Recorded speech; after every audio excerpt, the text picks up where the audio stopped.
President, at the outset, I congratulate Russia on assuming the presidency and thank the Russian Federation as the President of the Council for holding today's open debate on the topic of women, peace and security.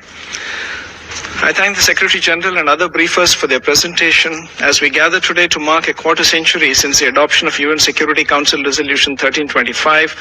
We celebrate not merely an anniversary, but a transformative moment that fundamentally reshaped our understanding of peace and security. Recognizing that sustainable peace cannot be achieved without the full and equal participation of women. India's commitment to this principle, however, predates its resolution by several decades. India has consistently contributed to UN peacekeeping as an expression of our commitment to global peace. What distinguishes India's peacekeeping legacy is not merely the scale of our contribution, but our pioneering recognition of women as indispensable agents of peace.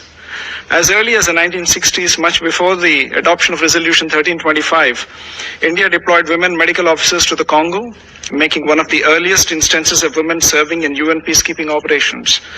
This was not merely a symbolic gesture, but a practical acknowledgement that women's perspectives, skills, and presence are essential to effective peacekeeping.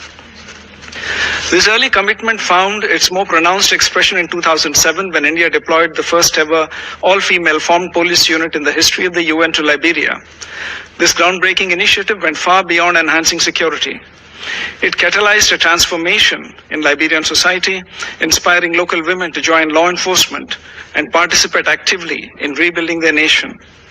The unit reduced crime rates while simultaneously demonstrating that women could serve as both protectors and role models. This initiative was indeed a game changer. India's leadership in championing women peacekeepers is exemplified through the appointment of Dr. Kiran Bedi, the first woman officer of the Indian Police Service, as the first ever female police advisor and head of the United Nations Police Division in 2003. Today, over 160 Indian women peacekeepers serve in the field, and all women-female engagement teams have been deployed in Democratic Republic of Congo, Abyei in Sudan, and South Sudan.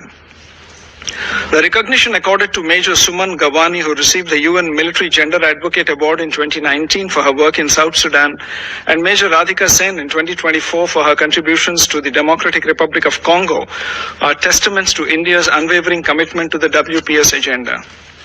We believe that it is no longer a question of whether women can do peacekeeping, rather, it is whether peacekeeping can do without women.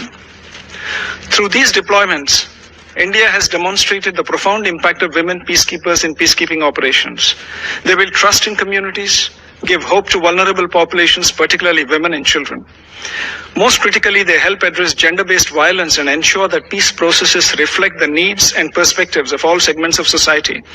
They inspire women in conflict zones through example that they too can be leaders and protectors. In the words of our External Affairs Minister, Dr. Jaishankar, women peacekeepers are messengers of peace. Recognizing that this transformation must extend beyond our own contributions, India has invested significantly in capacity building, particularly for women peacekeepers and those especially from the Global South. The Center for UN Peacekeeping established by the Indian Army in New Delhi has become a center of excellence, training over 12,000 troops annually. In 2016, the center launched a special course for female military officers, training 72 women officers from 39 different troop contributing countries that year.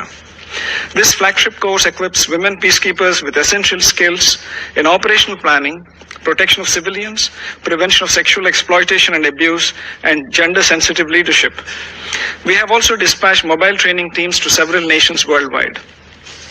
I'm happy to recall that in February 2025, India hosted the International Conference on Women Peacekeepers from the Global South, bringing together women peacekeepers from 35 nations.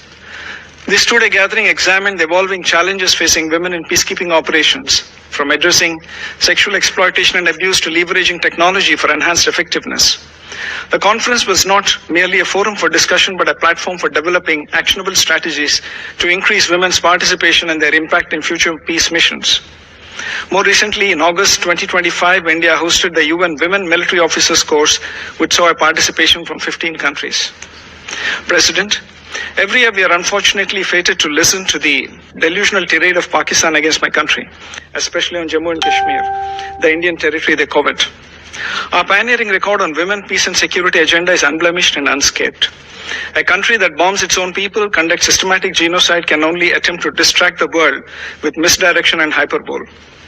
This is a country that conducted Operation Searchlight in 1971 and sanctioned a systematic campaign of genocidal mass rape of 400,000 women citizens by its own army. The world sees through Pakistan's propaganda. President, as we look ahead, India remains unwavering in its commitment to the women, peace and security agenda. We stand ready to share our expertise with partners, particularly those in the global south, fostering collective solutions to shared challenges. Thank you, President.